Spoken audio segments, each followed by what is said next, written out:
Mega Man is one of the most influential video games of all time. Hollow Knight and so many other games wouldn't exist without Mega Man. From video game publisher Capcom, Mega Man is an 8-bit platformer that lets you shoot your enemies. You go through a bunch of levels fighting enemies and beating bosses like so many other games. So what sets Mega Man apart? Well, maybe because in this game when you beat a boss, you get their weapons. And these weapons will stay with you for the rest of the game. Each enemy type and boss is weaker against a specific boss's weapon, and it's up to you to figure out which one. Like many games of its time, there are some extreme difficulty spikes. Like in the Gutsman stage when you're on the moving platform, if it moves across this part, it immediately drops you. You fall faster than a piano crashing in a Jupiter. But look at how it shows you beforehand how this thing works. If you die here, it's your fault.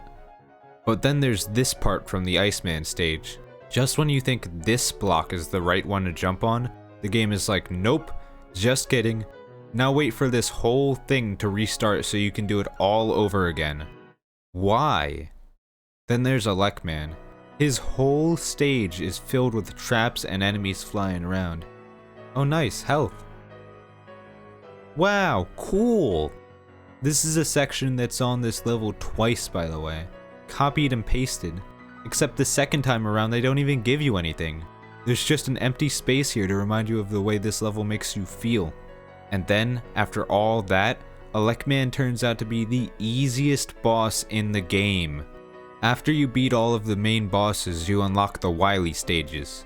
The final few stages in this game include a fight against a Mega Man clone, who I beat using only the normal Mega Buster so that it'd be fair, even though he takes way less damage per hit than I do.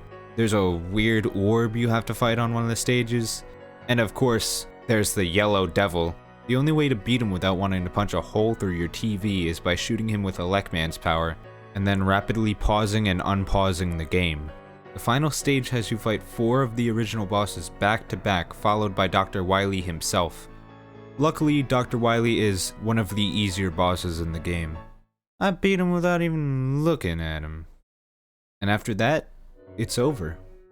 Overall, this is one of my favorite video games ever, with awesome platforming, fun bosses, and ideas that were incredibly unique and innovative for its time. Mega Man is one of the best games the NES has to offer.